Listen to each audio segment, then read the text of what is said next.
Masih bersama saya Iskandar Blade dan sekarang sudah bergabung rekan saya Lin Salhuteru. Linsa Hulteru. Ya, kini kita masuk di segmen tokoh-tokoh di dalam negeri yang berpengaruh, menginspirasi juga mumpuni di bidangnya nih Kalin. Lalu narasumber kita hari ini adalah seorang cendekiawan muslim yang sangat menjunjung nilai toleransi dalam kehidupan beragama. Siapa itu beliau? Siapa ya beliau ini Siapa ya? kira-kira beliau nih? Kita sapa aja. Listeners juga pasti penasaran. Betul. Mungkin kita bisa sapa saja langsung Guru Besar Universitas Islam Negeri Jakarta, Profesor Azumadi Azra. Assalamualaikum, Prof. Waalaikumsalam, selamat petang. Dan Mbak Lin, Prof. Mbak Lin, Iya. Lin ya. Ya. Profesor, Ya, sebelum kita berbincang tentang hal serius nih, saya mau bertanya hal ringan tapi penting. apa itu? Yang ringan tapi penting untuk semua listeners juga perlu tahu sih, Prof. Silakan ya. Iya, jadi begini Prof, dari dulu saya tertarik dengan nama profesor yang unik, Azumadi Azra. Kalau boleh tahu apa makna nama profesor? Ya itu nama dari bahasa Persia itu ya kan. Bahasa Persia artinya permata hijau. Wow, Oh, permata mata hijau. Azumadi Azra itu hijau artinya. Zahra itu hijau, dari kata-kata itulah. Permata hijau yang kemudian kalau aslinya dalam bahasa Arab itu azumar. Kemudian Azranya itu ya hijau itu. Jadi permata hijau. Oh, Permata hijau. Jadi apa yang menginspirasi orang tua Prof untuk menamakan Prof Azumadi Azra gitu, Prof? Saya juga tahu itu ya. Kenapa saya nggak pernah itu nama itu agak susah orang melafazkannya ya. Walaupun di media itu ya nggak pernah salah ya. Kalau saya muncul di itu kan kredit itu namanya itu nggak pernah salah juga. Jadi walaupun susah orang hati-hati. Jadi menulis mengejanya itu hati-hati, lucu juga jadinya gitu. Itu kan tulis, tapi rata-rata karena orang tahu bahwa susah, maka kemudian orang jadi hati-hati gitu. Jadi saya kalau ketemu dengan Ibu Megawati Soekarno Putri, dia bilang ini namanya susah bener ya katanya, hah? Susah. Ya saya kan kenal baik dengan almarhum Taufik Kimas dan juga dengan Ibu Mega gitulah. Jadi suka menyandai nama itu. oh, Jadi lebih sering dipanggil Prof Azra ya, Prof, dibandingkan harus nama dari depan, Prof Azumadi Azra gitu ya, Prof. Saya sering dipanggil Profesor Azra, atau kalau yang lebih dekat lagi Mardi, Kak Mardi, Pak Mardi gitu kan. Ada juga yang manggil Kak Edi, Pak Edi, itu macam-macam deh ya. Iya. oke. Katanya kan kita Shakespeare itu. Oh, Shakespeare. Nah, katanya. Ya kira-kira iya. Oke, Profesor Azra, Profesor ini juga kan dikenal sebagai cendekiawan Muslim nih. Tapi ternyata dulu itu sebenarnya Profesor, kabar yang kami dapat gitu tidak terlalu tertarik mendalami ilmu yang sekarang Profesor tekuni. Betul tidak itu, Prof? Ya itu betul itu. Saya sebetulnya kan bukan bidang keilmuan saya itu bukan bidang ilmu agama murni ya. Ilmu agama murni itu seperti tafsir Quran atau hadis atau fikih itu kan bidang ilmu agama Islam ya. Saya bidangnya kan lebih bidang PhD saya itu dari Columbia University di Manhattan, New York. Itu adalah bidang sejarah. Sejarah dengan objek masyarakat Muslim ya kan begitu ya. Jadi sebetulnya bidang ilmu saya itu lebih bersifat umum, yaitu sejarah ya kan. Kajian Timur Tengah itu, kajian Timur Tengahnya kajian sosial budaya Timur Tengah. Untuk S2-nya, S3-nya adalah sejarah perbandingan masyarakat Muslim gitu. Jadi sebetulnya ya saya bukan kiai dalam pengertian kerjanya cuma mempelajari ilmu agama, tapi lebih yang sifatnya umum tapi dengan objeknya masyarakat Muslim, kira-kira begitu ya. Oh, jadi dulu sebenarnya Profesor nih mau masuk jurusan apa, Prof? Dan kalau itu sih memang pertamanya dulu saya memang bidangnya sejarah ya, waktu tamat dari sekolah menengah itu maunya masuk ke sejarah di IKIP ya kan. Cuma ayah saya nggak mengizinkan, dia bilang kamu harus masuk IAIN ya, Institut Agama Islam Negeri. Baru dibiayai, kalau enggak ya enggak mau dibiayai gitu kira-kira. Jadi masuklah saya ke IAIN ini di Ciputat nih. Ya. Dan bidang yang dikaji bidang keguru. Jadi saya mau jadi guru sebetulnya dulu, bukan jadi sejarawan gitulah kira-kira begitu. Jadi lebih tertarik menjadi guru dibanding jadi sejarawan ya, Prof? Tapi kemudian ketika Menteri Agama Munawir Fazali dengan Dubes Amerika membuat program khusus ya, program Dubes Amerika itu Paul Wolfowitz namanya, program khusus yang untuk mengirim 6 orang ya dosen muda ke Amerika mengambil S2. Maka kemudian saya oleh rektor saya, Profesor Harun Nasution, disuruh ngambil bidang sejarah, ya kan begitu. Tadinya saya mau mengambil bidang pemikiran, tapi nggak boleh sama dia. Akhirnya saya ngambil bidang sejarah. Nah, tapi kemudian saya merasa beruntung belajar sejarah. Karena apa? Karena sebagai penulis ya, penulis kolom, penulis makalah, dan juga pernah jadi wartawan ya kan. Jadi saya selalu menerapkan prinsip 5W1H itu. 5W1H yang dikenal dalam dunia jurnalistik gitu ya. Jadi harus berangkat dari apa kejadiannya, what ya kan. Dan kemudian when, kapan, where, di mana, kemudian who, ya kan, seperti itu, why misalnya, itu 5W1H dan how itu. Jadi selalu berangkat dari fakta dan data, baru kemudian menganalisis gitu. Jadi saya merasa beruntung itu, jadi tidak pernah menulis itu mengawang-awang ya kan, tanpa data, tanpa fakta gitu.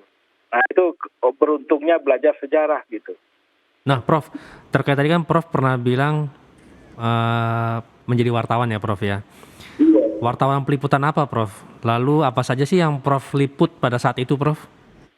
Saya dulu wartawan redaksi majalah namanya Panji Masyarakat ya. Itu majalah yang sangat populer ya. Pemimpin redaksinya dulu Buya Hamka, Profesor Dr. Hamka ya kan. Saya salah satu redaksinya. Tapi juga turun ke lapangan. Jadi saya mewawancarai juga banyak tokoh-tokoh, termasuk misalnya waktu itu Ketua DPR, MPR Amir Mahmud, ya kan. Pernah juga Gubernur DKI Cokro Pranolo, itu kan sudah lama sekali, mungkin Anda nggak pernah dengar nama itu. Pernah juga Belum lahir saya, Prof. Perdana Menteri Mahathir Mohamad, ya awal tahun 80-an, tahun 81. Atau Anwar Ibrahim, juga saya pernah mewawancarai, ya kan. Jadi itulah saya pengalaman di dunia jurnalistik seperti itu gitu kan. memperkaya persepsi saya, mengembangkan, mendorong perkembangan intelektualitas saya gitu. Dunia kewartawanan itu, dunia jurnalistik itu. Nah, lalu Prof, pada saat Prof akhirnya menekuni di bidang sejarah, Prof Azra kuliah dan belajar di mana aja sih, Prof? Juga sih dan pelajari gitu, Prof? Ya, kalau di dulu kan zaman saya itu, saya pertama mendapatkan gelar BA dulu ya, BA Bachelor of Arts, kuliahnya 4 tahun di IAIN, Institut Agama Islam Negeri Ciputat sini nih, Ciputat Tangsel kalau sekarang ya. Itu setelah kuliah 4 tahun, kemudian dapat gelar BA Bachelor of Arts. Setelah itu terus lagi 3 tahun, ya berakhir kalau sukses dapat gelar doktorandes. Nah jadi saya punya gelar BA dan doktorandes. Itu dalam bidang keguruan ya, pendidikan. Nah kemudian saya pindah ke jurusan kajian Timur Tengah untuk S2-nya di Columbia University in the City of New York, itu kan. Jadi Columbia University itu salah satu universitas tertua di Amerika. Salah satu universitas yang top lah di Amerika ya kan. Nah, jadi saya kuliah di situ S2-nya Middle Eastern Studies lah kira-kira begitu. Kemudian saya dapat beasiswa Fulbright ya kan untuk S2 itu.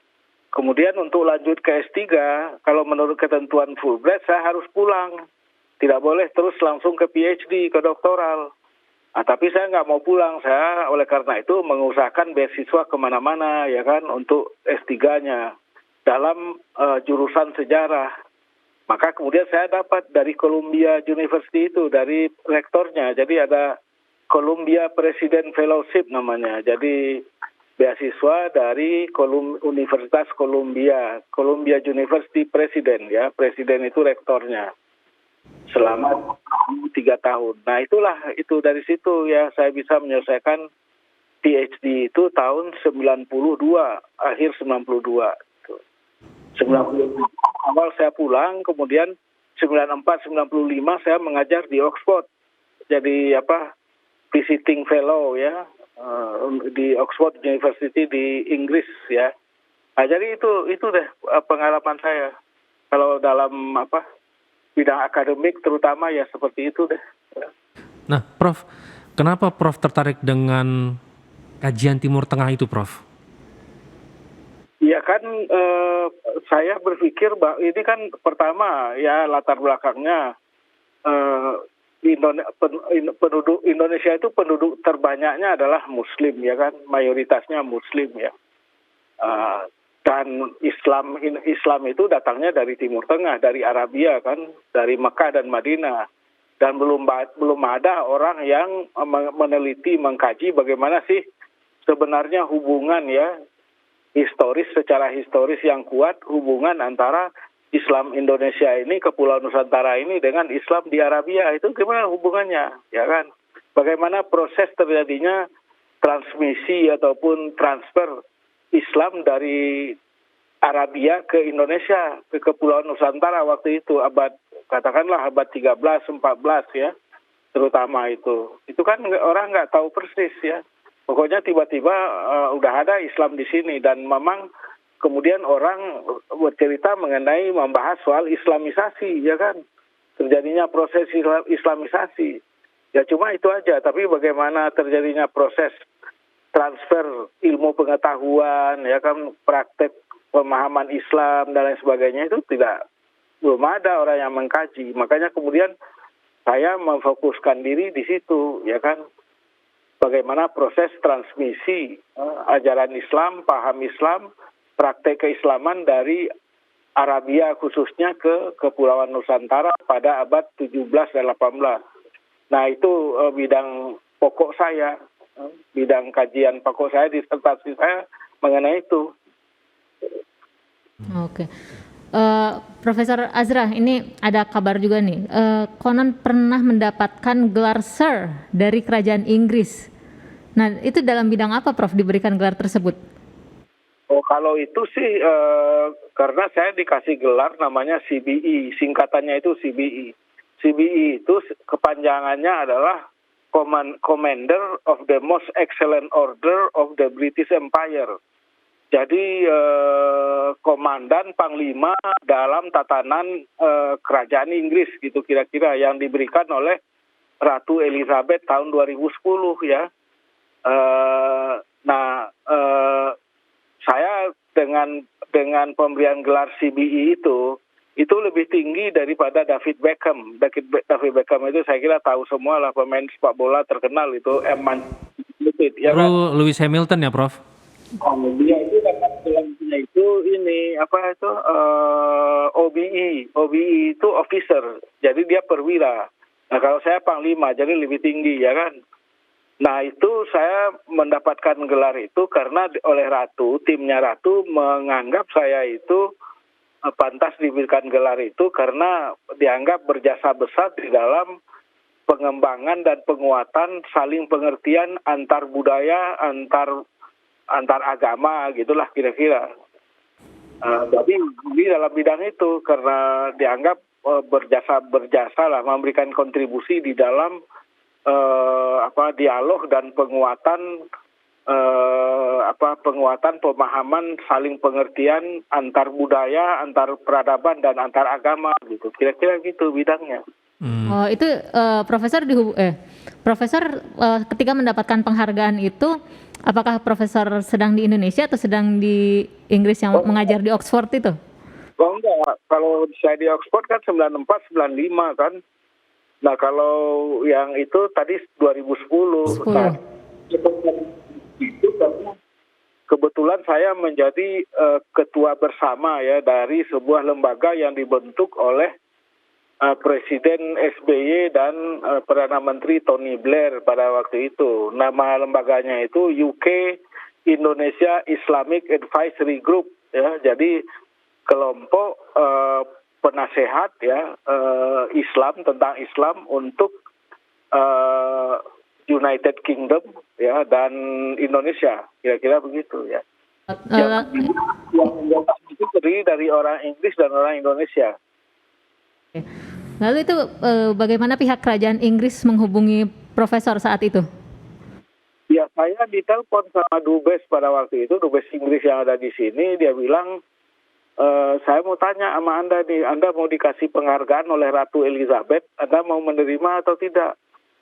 Ya saya Pak, walaupun saya belum jelas itu penghargaan ya, pokoknya kalau Ratu yang memberikan penghargaan, pastilah saya terima karena itu merupakan penghormatan besar kepada saya. Saya bilang apa penghargaan apa? Dia bilang itu gelar CBE. Apa itu CBE? Ya kan? Iya itu pokoknya gelar kerajaan lah, gelar itu tinggi itu katanya, gelar kata ini. Kita perlu memberitahu Anda nanti. Jangan-jangan kalau sudah dikeluarkan SK Ratunya, Anda kemudian menolak dengan alasan tertentu, ya kan? Nah, saya bilang nggak mungkin lah saya menolak, pasti saya terima gitu. Nah, itu aja. Jadi si Dubesnya ini bilang kalau gitu udah deh selesai, nanti saya kabarkan ke London gitu kan, ke Ratu, timnya Ratu untuk bahwa Anda bersedia menerima itu gitu.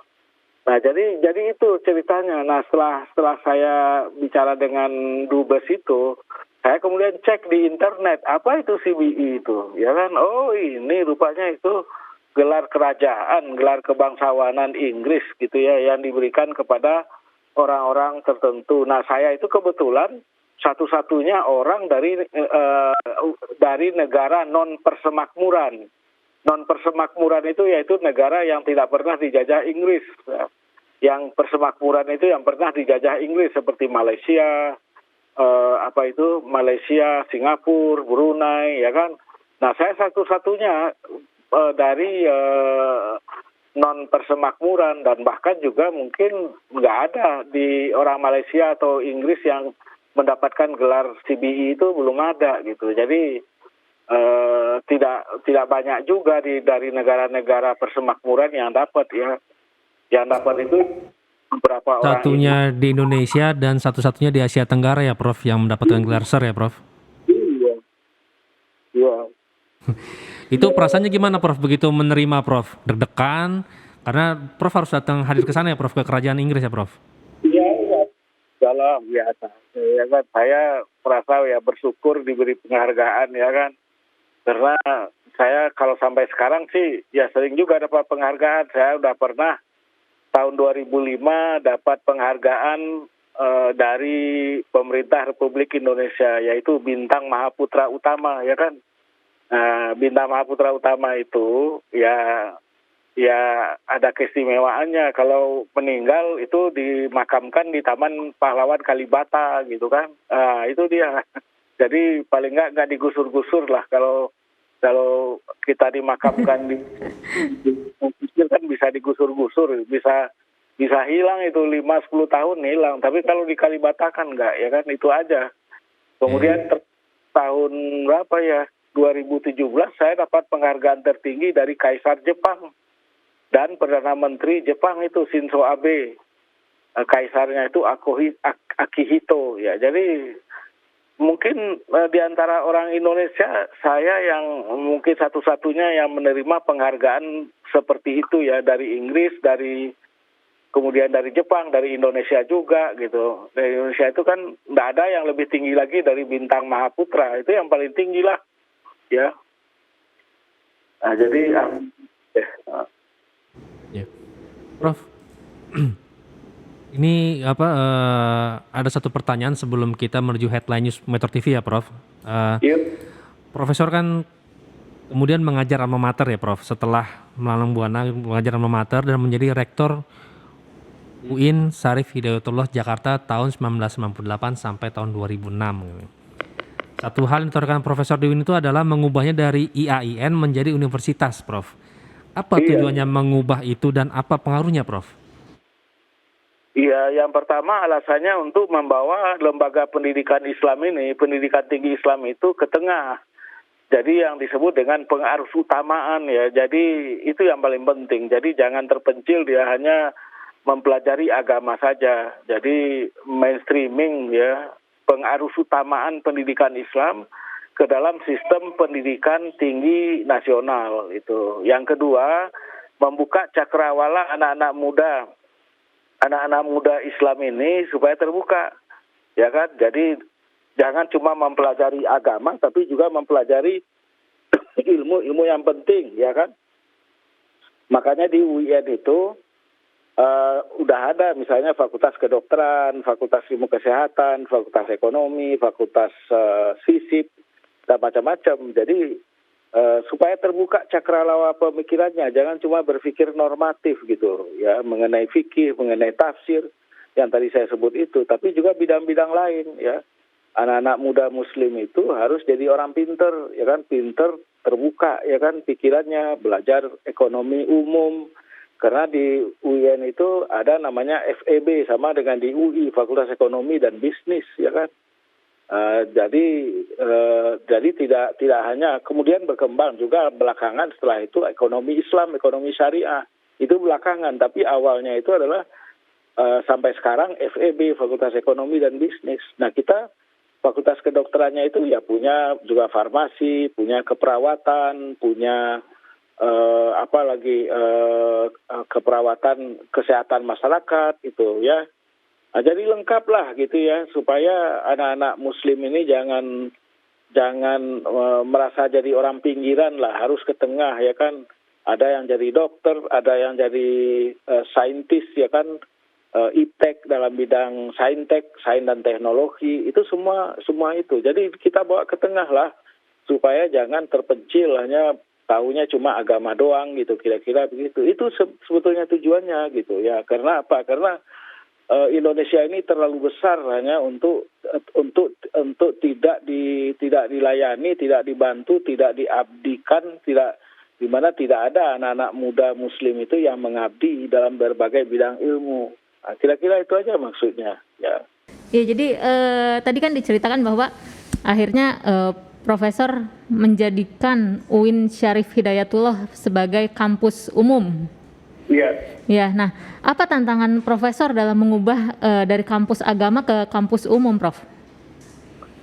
Iya, sebetulnya banyak tantangannya ya. Yang pertama, tantangan perubahan itu sendiri dari institut menjadi universitas, Ya. itu tidak mudah ya. Karena apa? Karena biasanya perguruan tinggi atau universitas itu adanya di bawah Kemendikbud ya kan. Sedangkan IAIN itu adanya di bawah Kementerian Agama. Nah, oleh karena itu tidak biasa ada universitas pada waktu itu di Kementerian Agama. Yang kedua, ketika kemudian tantangannya adalah membuat program-program yang bersifat umum dari itu ya, seperti kedokteran, sains teknologi, ilmu politik, fisik, ya kan, ekonomi dan lain sebagainya. Ini juga untuk mengumpulkan orangnya, dosen-dosennya, sumber dayanya nggak mudah, ya kan? Itu nggak mudah. Jadi itu ya harus dikonsolidasikan lah. Tapi saya bisa mengatasi itu. Yang ketiga, tantangan yang juga itu adalah membangun kembali kampus itu. Jadi karena mudah menjadi universitas, mahasiswanya menjadi banyak ya kan, dan perlu penyediaan fasilitas yang lebih memadai. Tadinya waktu institut mahasiswanya cuma 2.500, setelah menjadi universitas mahasiswanya meledak lebih dari 20.000 ya kan. Kalau sekarang sih udah 30.000 lebih ya. Nah itu perlu fasilitas, jadi harus dibangun. Nah saya sebagai rektor itu tidak hanya mengubah dari institut menjadi universitas, tapi juga membangun kembali kampus. Ya, jadi kampusnya dibangun kembali, ya kan? Ya. Itu yang ketiga, yang tantangan yang lain adalah mengubah mentalitas orang pinggiran menjadi mentalitas orang tengah.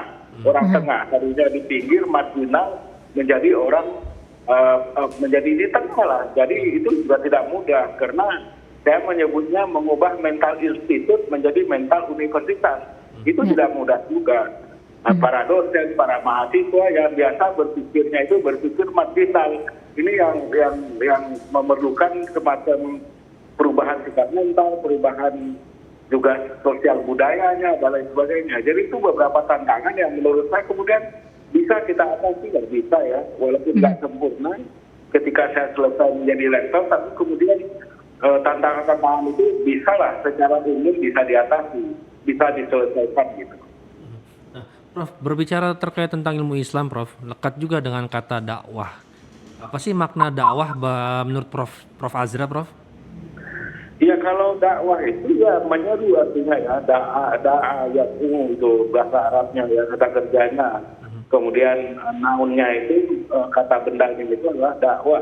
Dakwah itu artinya menyeru, penyeruan, seruan. Dakwah itu seruan. Jadi menyeru orang ke dalam Islam atau menyeru orang untuk mengikuti Islam atau menyeru orang untuk menjalankan jalan Islam ya. Nah itu di dalam Al-Quran disebutkan beberapa prinsip pokoknya dalam berdakwah itu. Yang pertama dengan cara yang hikmah, yang bijaksana. Jadi ud'u ila sabili rabbika bil hikmah, itu ayatnya. Jadi serulah orang ke jalan Tuhan dengan hikmah, cara yang bijaksana. Jadi nggak boleh marah-marah ya kan, memprovokasi, marah ke sana sini, marah kepada jamaah, marah kepada pemerintah, itu tidak boleh ya kan. Harusnya dengan hikmah, dengan bijak ya kan, dengan persuasif ya.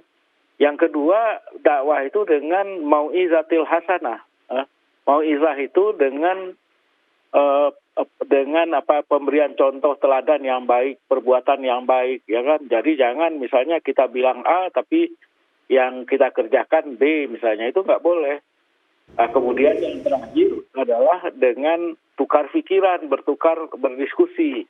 Mujadalah billati hiya ahsan, yaitu bermujadalah, berdiskusi, bertukar pendapat, berdebat, yaitu dengan cara yang baik. Jadi itu prinsipnya. Jadi kalau kita lihat kalau ada dai, ya kan, juru dakwah itu marah-marah di mimbar, ya kan, itu nggak cocok dengan perintah ayat Al-Quran itu. Nggak boleh marah-marah kalau berdakwah. Harus dengan bijak, dengan persuasi, ya kan, dengan lembut, ya, lemah lembut itu seharusnya.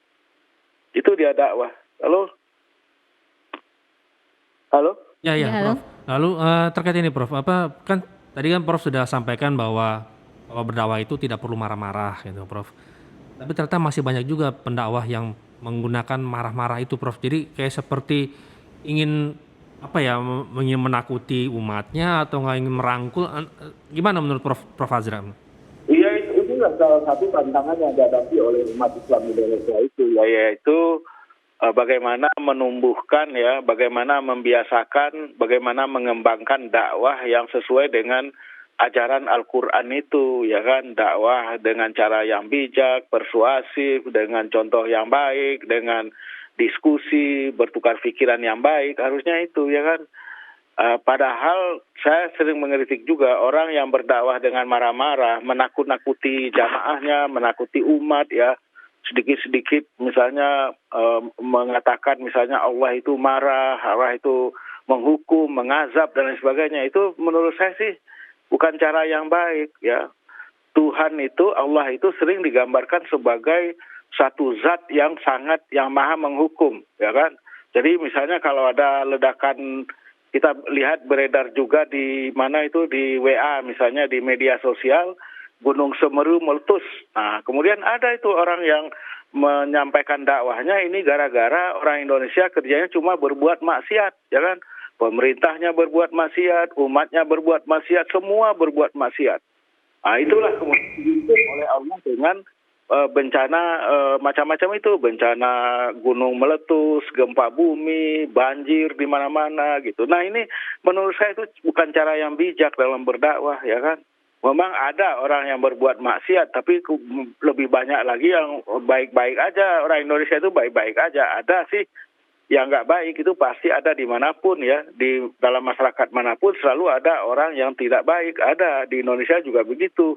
Tapi jangan kemudian digeneralisasi bahwa, apalagi kemudian dikaitkan dengan Tuhan. Bahwa gara-gara itulah kemudian Tuhan menghukum semua orang, menghukum semua makhluk yang ada di, misalnya katakanlah di Indonesia. Nah cara-cara seperti itu tidak mendidik, tidak sesuai dengan prinsip yang diajarkan oleh Islam. Makanya saya mendukung ya, dulu pernah ada usul dari Menteri Agama supaya para juru dakwah ini diberikan pelatihan, ya kan, diberikan peningkatan kompetensi keilmuannya, ilmunya harus memadai, harus cukup.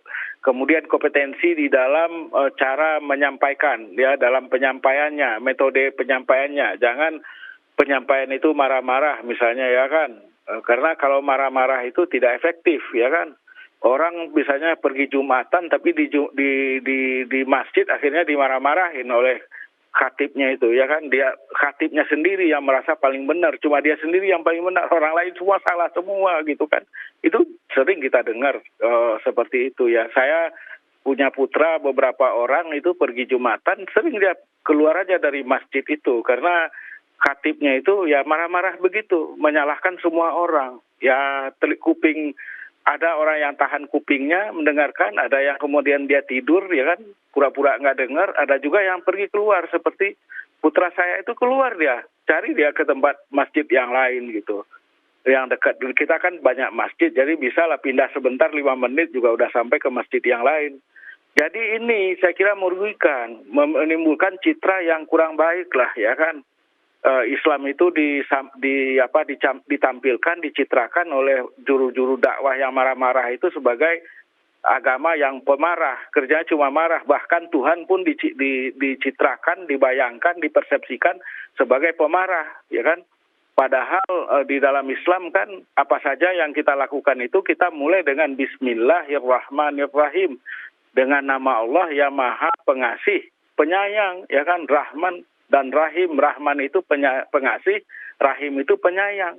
Itu jadi Tuhan itu, Allah itu dalam Islam bukan kerjaan cuma marah-marah, enggak, tapi adalah pengasih dan penyayang. Sehingga saya kira tugas kita untuk memperbaiki pendekatan cara-cara dakwah seperti itu gitu. Jadi kompetensi itu penting ya Prof, kompetensi untuk pendakwah itu bagi Prof Azra ya? Oh sangat penting ya. Jangan misalnya tahunya cuma 1-2 ayat kata orang, ya kan. Tahunya sedikit lah gitu ya. Mungkin dengar-dengar kemudian dia berdakwah menyampaikan itu, dan kemudian ya mungkin dia juga ditambahi dengan motif-motif pribadi ya. Motif-motif pribadi itu misalnya popularitas, ya kan, agar sering diundang, kemudian dapat honor dan macam-macam. Itu motif-motif pribadi ya. Itu yang kemudian membuat pengetahuannya yang dangkal itu kemudian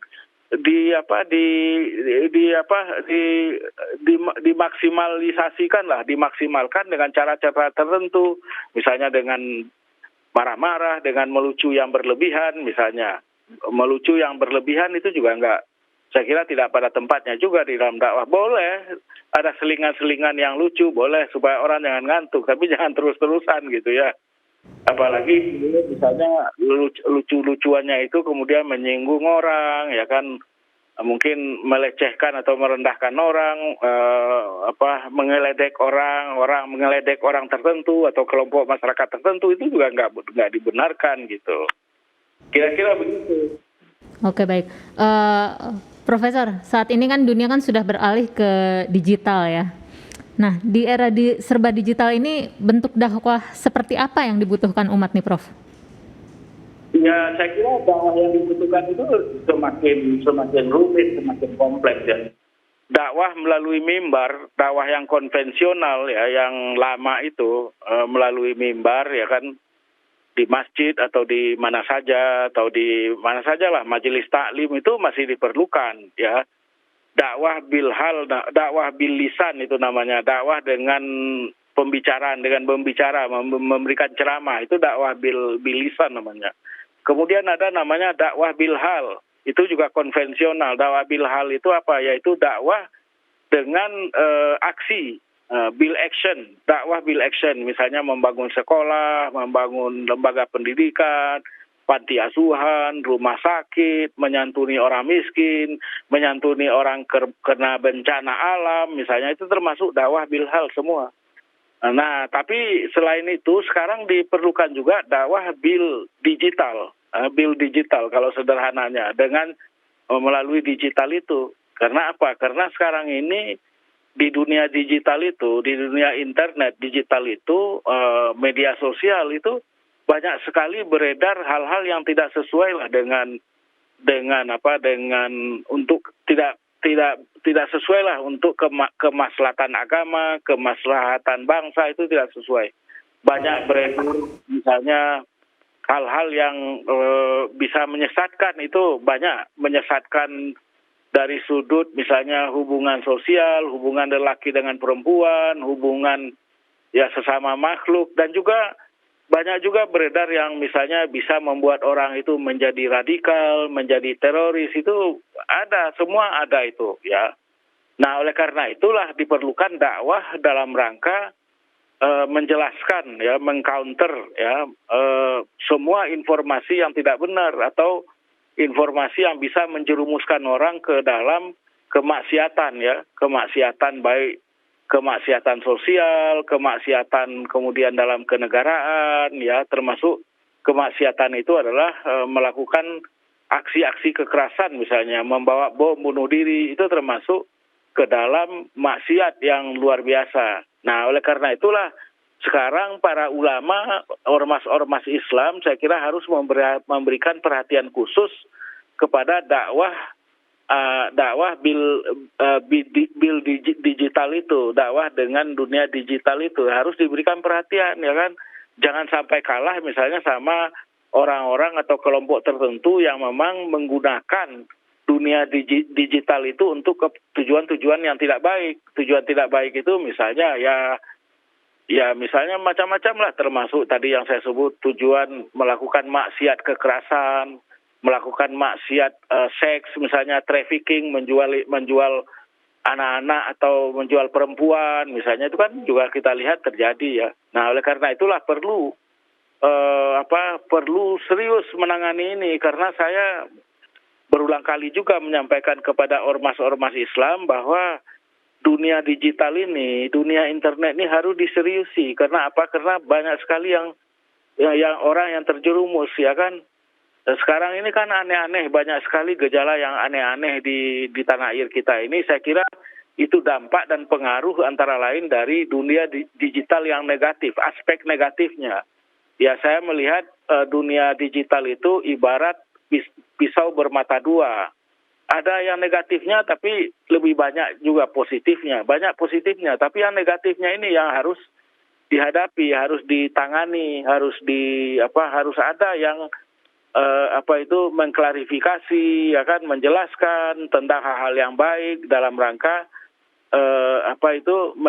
mengcounter hal-hal yang negatif itu. Iya, Prof. Kalau tadi Senada sudah memberikan jawaban jagalah hati. Ya, berarti kan dakwah juga tidak perlu marah-marah, tidak perlu juga terlalu banyak bercanda gitu kan. Tapi ada juga Prof yang menarik di sini, Prof. Itu bagaimana tanggapan Profesor jika masih ada yang mengatakan bahwa pemerintahan saat ini tuh Islamofobia, Prof. Dan saya sempat membaca bahwa Profesor tuh pernah digugat mengenai rezim pemerintahan saat ini yang dinilai Islamofobia. Apa tanggapan Prof Azra? Ya, saya menolak itu. Ya, menolak ada Islamofobia. Islamofobia itu artinya satu kebencian anti-Islam yang berlaku secara sistematis dan berjangka panjang ya. Itu kira-kira sederhananya ya.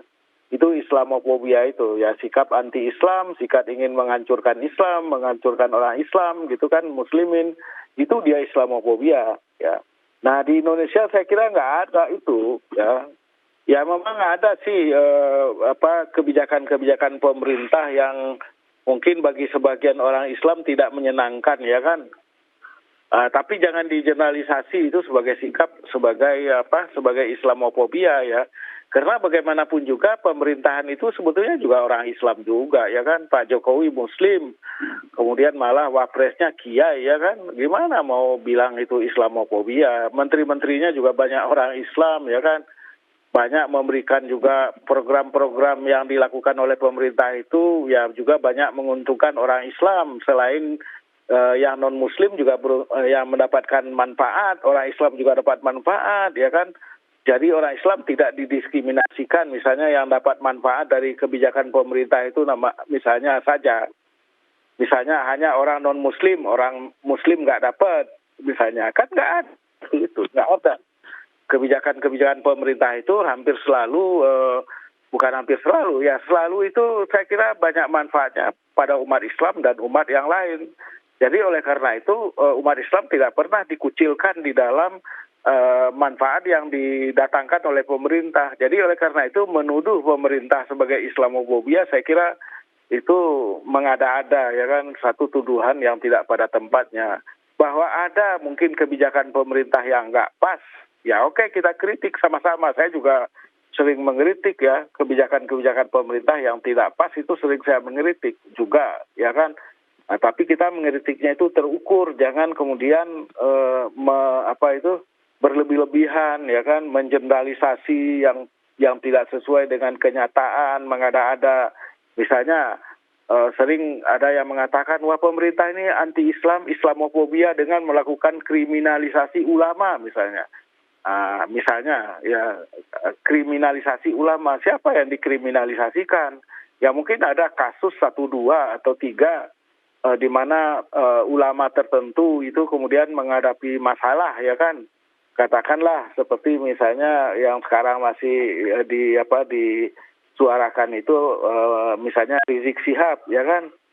Nah tapi di luar Rizik Syihab mungkin masih ada beberapa orang lagi, ada juga yang ditangkap ya kan, karena misalnya punya indikasi terlibat dalam jaringan terorisme, misalnya organisasi radikal kan ada juga tuh yang ditangkap oleh Densus.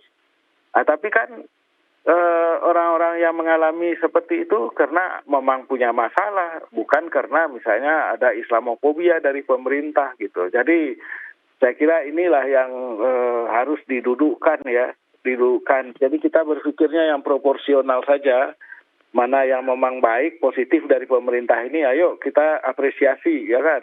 Mana yang belum pas ya kan, mana yang mungkin kurang menguntungkan bagi kehidupan bangsa dan negara, ayo kita kritik rame-rame ya kan, kita kritik rame-rame baik secara lisan maupun tulisan, nggak ada masalah gitu ya. Bahwa ada yang tidak suka kalau kita mengkritik pemerintah, misalnya dihadapi dengan buzzer misalnya, ya nggak apa-apa ya kan. Ya memang kalau kita berjuang ingin mengkritik pemerintah itu satu bentuk perjuangan. Ya mungkin apapun yang kita hadapi juga kita harus menghadapinya dengan baik-baik aja, nggak apa-apa, jangan berhenti gitu. Kira-kira begitu aja sikapnya.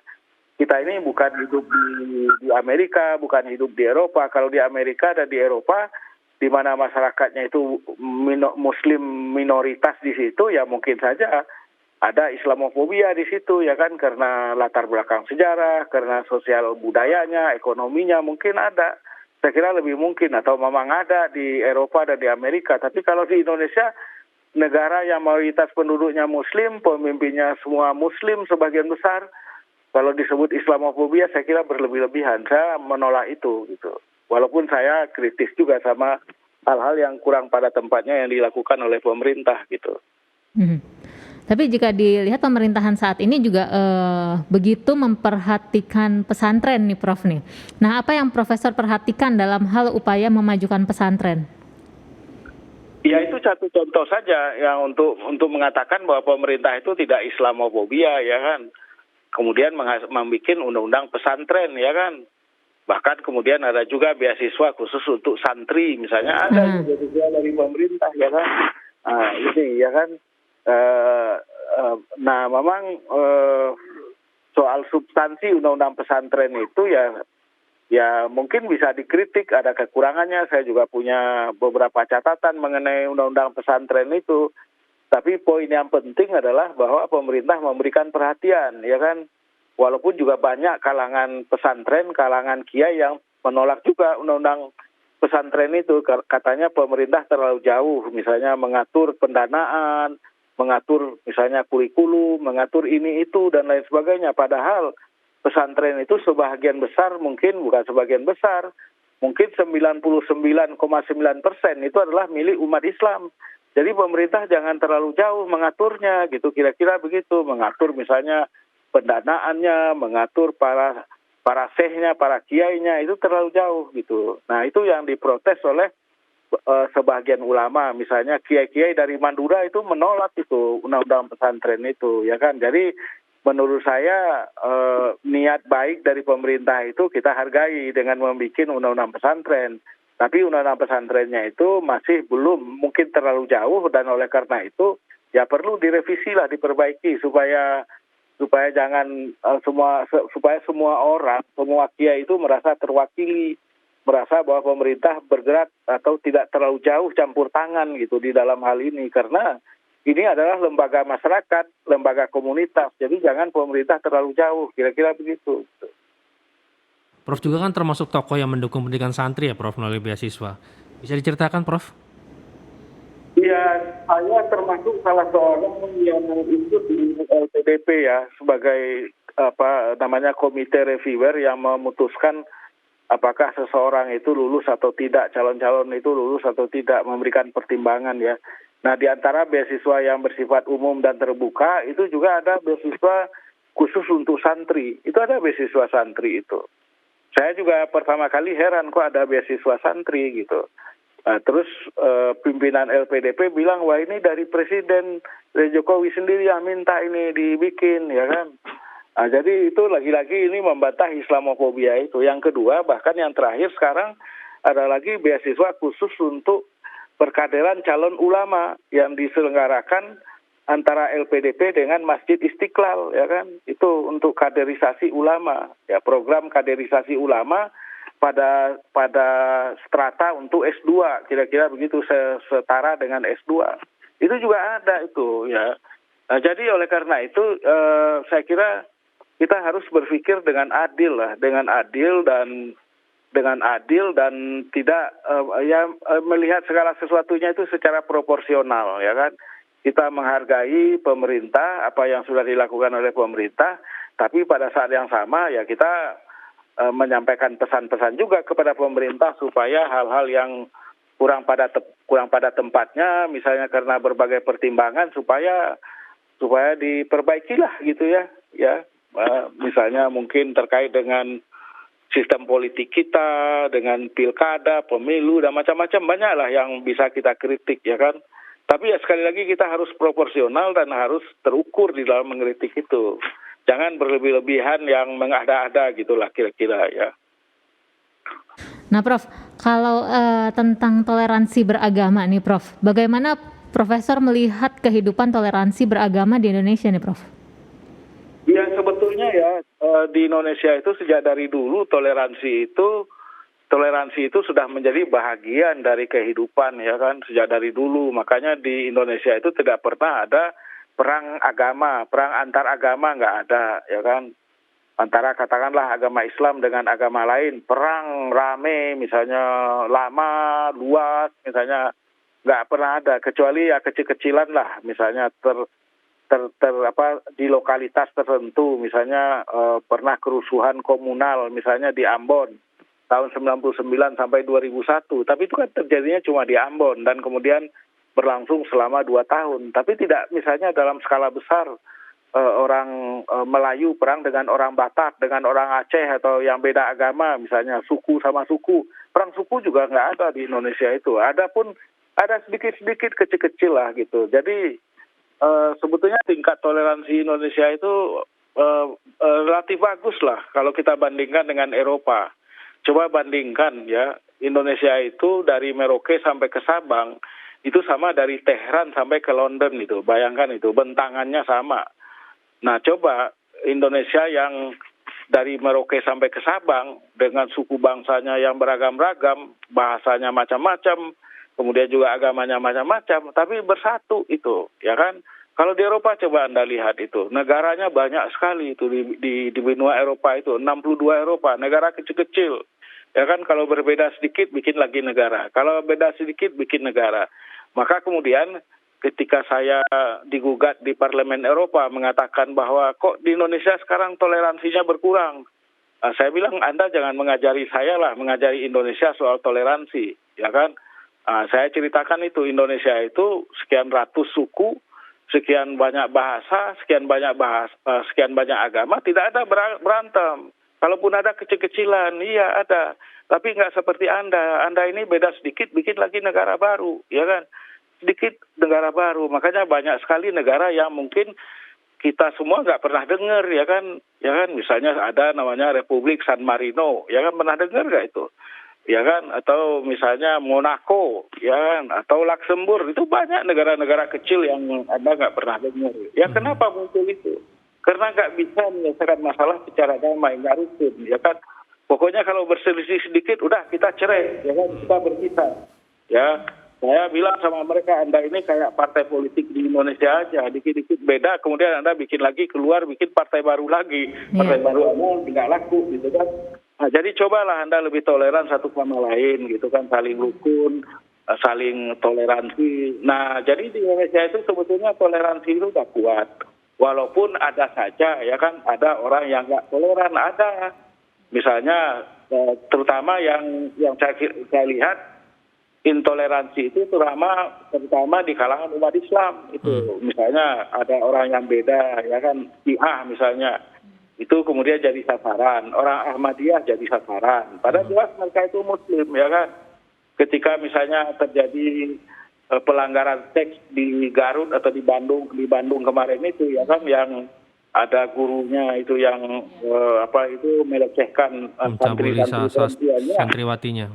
Iya, santriwatinya. Itu pelakunya ya.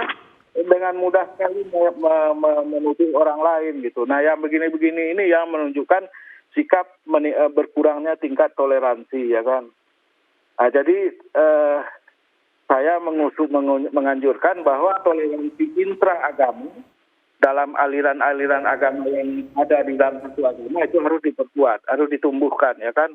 Selain tentu saja toleransi antar agama, di antara agama yang berbeda. Antara agama yang berbeda itu saya kira ya orang Islam ya harus rukun lah, harus damai lah. Misalnya kalau kawan-kawan kita sebentar lagi yang Nasrani merayakan hari Natal, ya kita ucapkan selamat Natal, ya kan? Karena di dalam Islam juga menyenangkan hati orang itu dalam disebut dengan mujamalah.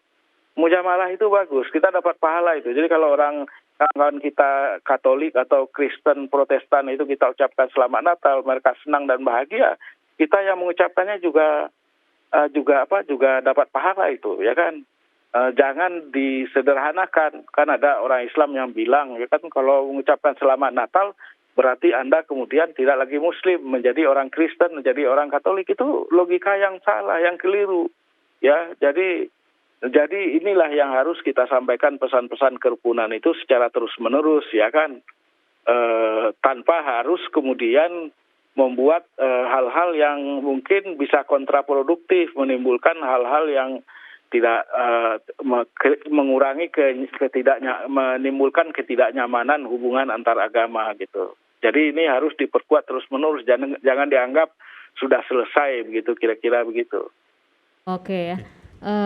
Nah Prof, ini kan 5 hari menjelang Natal nih, apa yang ingin Profesor sampaikan pada masyarakat agar bisa tetap harmoni dalam keberagaman? Ya, kalau saya sih dari dulu memang udah lama, sebagai rektor ya selalu tiap tahun kalau saya rektor itu mengeluarkan kartu ucapan selamat Natal kepada kawan-kawan saya, lembaga-lembaga, ya kan, baik yang Kristen, Protestan maupun yang Katolik, itu selalu mengucapkan selamat Natal saya, dan dengan mengucapkan selamat Natal itu tidak berarti keislaman saya menjadi kurang, enggak, ya kan, malah sebaliknya saya merasa bahwa keislaman saya itu menjadi apa, lebih bermakna gitu ya. Karena dengan begitu saya bisa menghormati, ya kan, menghargai kawan-kawan kita yang berbeda dengan kita, berbeda agamanya, kita hargai, ya kan. Soal kemudian bagaimana akhirnya di hadapan Tuhan, itu urusan masing-masing lah. Tapi urusan kita di dunia sekarang ini adalah saling menghargai, saling menghormati, ya kan. Nah, jadi oleh karena itu, saya kira ucapkanlah selamat Natal, nggak apa-apa, jangan khawatir misalnya akidahnya jadi rusak. Saya kira berlebih-lebihan. Ya, tidak ada itu, karena di dalam Islam itu namanya mujamalah. Mujamalah itu membaguskan atau memperindah hubungan sesama manusia, ya, terlepas dari apapun agamanya gitu. Jadi inilah saya kira yang harus kita sosialisasikan terus-menerus, karena masih ada saja di antara umat Islam yang katanya kalau mengucapkan selamat Natal berarti sudah keluar dari Islam. Saya kira itu berlebih-lebihan. Seperti perdebatan yang terjadi setiap tahun. Iya. Iya. Setiap tahun Iya. dan tidak pernah berakhir dan nggak ada ujungnya gitu, Prof. Iya, oleh karena itulah maka kemudian kepada kawan-kawan kita yang Katolik maupun Kristen, supaya berlapang dada aja kalau ada di kalangan umat Islam yang bilang begitu, ya sudahlah. Tapi yang jelas mayoritas umat Islam tidak keberatan, ya kan. NU, pimpinan-pimpinan NU, Muhammadiyah, dan banyak lagi termasuk saya mengucapkan selamat Natal. Jadi nggak ada masalah. Jadi jangan kecil hati kalau misalnya ada sebahagian kecil atau beberapa orang di kalangan Islam yang melarang orang Islam mengucapkan selamat Natal. Ya, nggak usah membuat kecil hati, karena mayoritas umat Islam itu tidak bermasalah, tidak masalah mengucapkan selamat Natal, itu nggak ada masalah gitu. Prof. Azra, terima kasih atas waktunya yang sudah meluangkan waktunya untuk live di MG Radio Network, Prof. Iya, sama-sama ya. Semoga masukan dan pencerahan dari Prof. Azra ini bisa mencerahkan umat apapun agamanya untuk bisa toleransi ya, Kak Alin. Iya, betul. Iya. Mencerahkan MG listeners ya, Betul. tentunya. Betul. Baik, Prof. Azra, terima kasih Prof atas waktunya, Prof. Sama-sama. Salam sehat selalu, Prof. Salam Iya. sehat dulu ya. Salam sehat.